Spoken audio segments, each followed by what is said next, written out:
Hey there guys, how's it going, and welcome to a new video in my Call of Duty Ghosts Weapon Guide series. Today we're having a look at the Honey Badger, just showing you off the gold camo here. I didn't actually go for the gold camo with this weapon. The first one I decided not to, just to show you some weapon guides quicker and give you some advice with these guns, because it's taking way too long to do that. So we're just going to be doing some weapon guides for now. Here we're going to be doing a recoil test, so taking a look here, going to do a short range and then a medium range test. And generally the recoil for this weapon is in a circular motion, or almost like a square kind of motion, and it should go in each direction the same amount, so left to right and up and down. So you get these kind of patterns that you can see on the back of this van here. So kind of bouncy recoil, it feels like, in your hands, if you want to use a kind of basic term other than circular or square.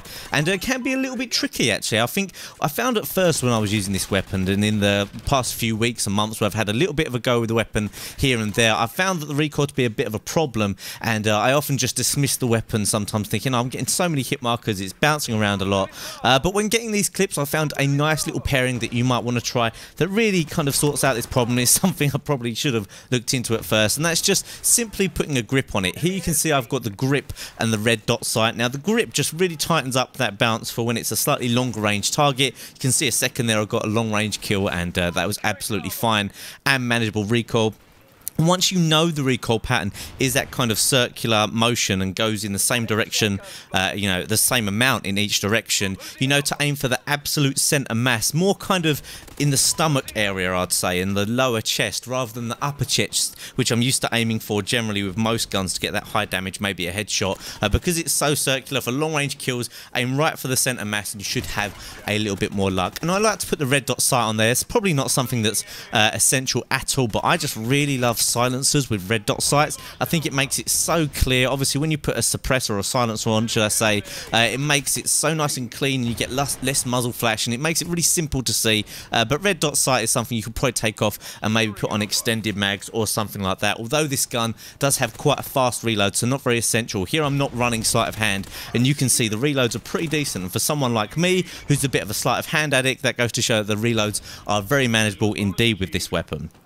So I was actually using this weapon going for kind of high streaks and the specialist setup, as you can see in the bottom right hand corner. I do really enjoy the specialist setup, and there's one perk in particular which I know I've talked about a lot recently, but I found it to be extremely good with this weapon, and there's a specific reason why, and that is Deadeye. Now I did explain Deadeye in my other videos that I recommended it, but just to explain it, when you start off in a game, you'll have a 10% chance of doing 40% more damage with a weapon every time you fire, and that will increase by up to 50% chance with every kill you get. So basically, say after 2 kills, then each bullet has a 20% chance. After 3 kills, each bullet has a 30% chance, all the way up to 5 kills. So basically, when you're on a 5 streak or more, every other bullet should be doing 40% more damage.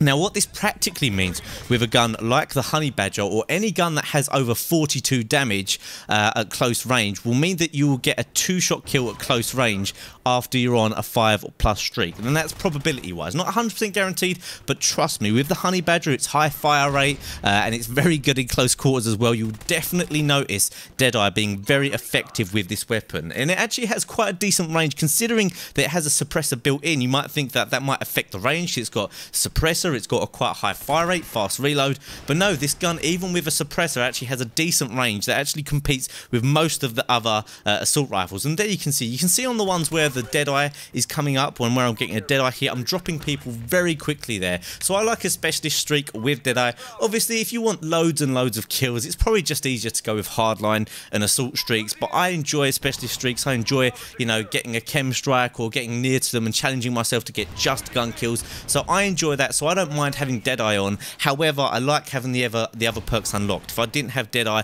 I would probably want Scavenger, Ready Up, or Ping, or all those other perks. Ping's an amazing perk, by the way, that I've been playing around with recently and that I really enjoy. So basically this is a good all-purpose weapon. It does everything. It's got high fire rate, decent range, automatic as well, so that's easy to use, and manageable recoil, especially with grip once you get used to it. So I'd definitely say this is one of the top tier weapons. You don't see many kind of pro players go with this, but that's because it's not one of those really high risk, high reward assault rifles like the AK or the Remington, but it's just a really good general all-purpose assault rifle, and probably my favourite for when I want to go in a slightly more aggressive kind of build. If I think I'm going to be running into the enemy a lot and running around a lot, which I try and tend to do. I do like patrol areas just to be smart about spawns and stuff, but in general I like to be a bit more aggressive, and I find the honey badger with the suppressor as well allows you to do that, because you can actually go with more of a stealth kind of setup, know that you're actually off the grid with this one, or so to speak, or that you won't come up every time you shoot, and you're not actually sacrificing much for that.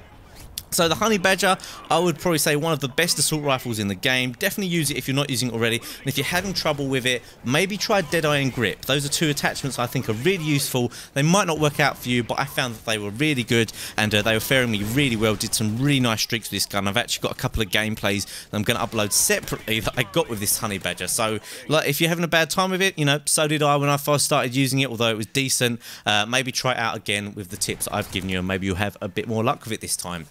So I hope you enjoyed this look at the Honey Badger. Obviously, I've got loads more gold gun weapon guides, well, gold gun guides and weapon guides, both on my channel, so be sure to check those out if you haven't already, and of course subscribe to my channel if you're watching this on Machinima Respawn. My channel link is in the description below, and I'll see you guys next time. Specialist bonus achieved.